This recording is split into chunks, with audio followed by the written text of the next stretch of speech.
Hey guys, Raw Mama here. I'm coming to you from my favorite forest in Mukilteo, Washington, called Meadowdale County Park.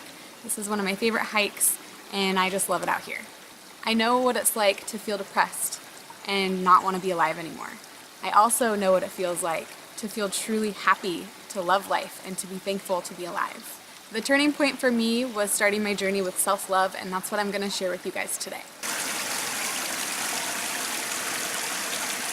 What is self-love? On surface level, I feel like it's really easy to say, oh yeah, I love myself. But when you dig deeper, do your actions and do your thoughts reflect the love that you have for yourselves? Mine definitely did not.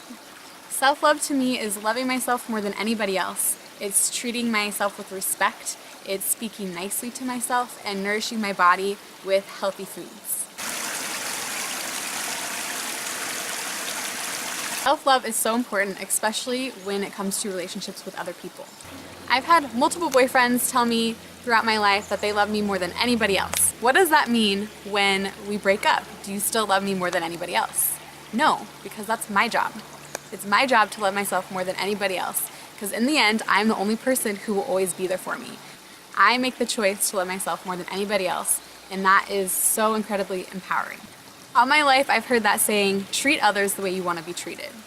And today, I say, turn it around and treat yourself the way you want to be treated, because I attract what I am and who I am.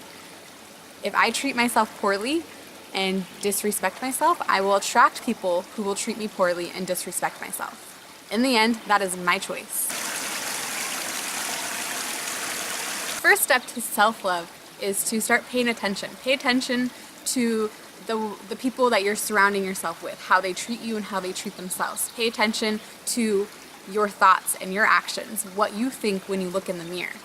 My journey to self-love started with acne.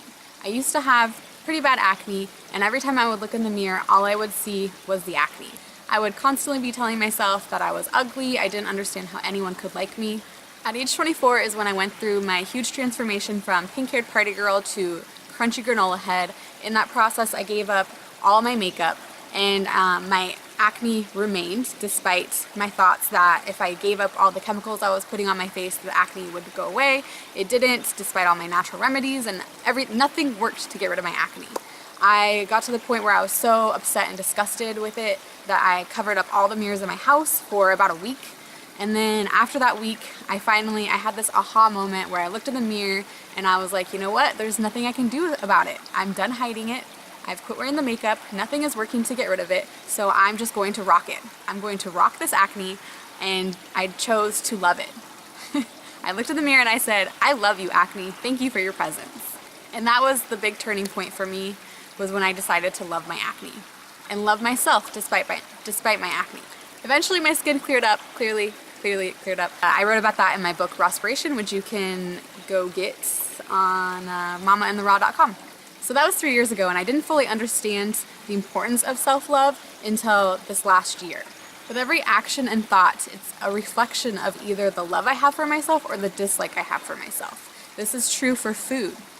All the years I lived with my bulimia, I would eat usually bad foods, unhealthy foods, until the point where I felt disgustingly full, and then I would go vomit. And that was a form of self-harm. That was not showing myself love at all. Now I choose to show love for my body by respecting it and nourishing it with healthy foods. So the second step is to make that conscious decision to change your thoughts and your actions. After I noticed all the terrible things I was saying to myself internally, I started to replace those thoughts. Even if I didn't fully believe it in the moment, I would still say it. It was like opposite day every day. I would get a thought that, I was ugly, and I would immediately turn it around to, you're beautiful, you are beautiful. And say it multiple times. So it's basically you're overpowering the negative thought with the positive thought. It's really easy to do this once you get the hang of it and once you make it a habit. And that's really what it is. It was a habit of speaking poorly to myself. And once you get the hang of it, it's really quite easy to find positive things, even out of negative situations. I started looking in the mirror and just looking at myself and telling myself I was beautiful, and I would even give myself a hug, which is oddly comforting. Most of my life I was searching for love, an outside source to fill this void that was in my heart. I was searching for a man to love me. Turns out the love is already here, it was just waiting for me to nurture it. This last year I've been truly working on nurturing that love for myself, and it has completely changed my life. The bottom line here is that inner peace starts with inner love, and I am the only person who can create that for myself. Some affirmations that I have been using along the way, I use them with my mala beads. My words and my actions reflect the love I have for myself. That is one of my favorite affirmations.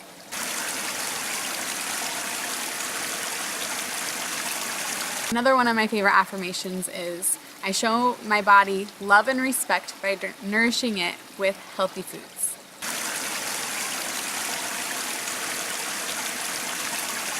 And those are affirmations that you can just repeat to yourself. You can like write them on a sticky note, stick them out in your car, on your mirrors, and just, every time you think something negative, you can just pop that into your head. Or you can do like the mala beads like I do, which is one affirmation per bead. It's 108 beads, and I would do these every single day. Alright, thanks for watching. That's all I have for this video.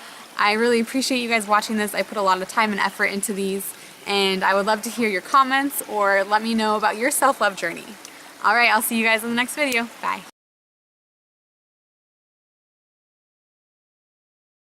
I just want to start all the way over.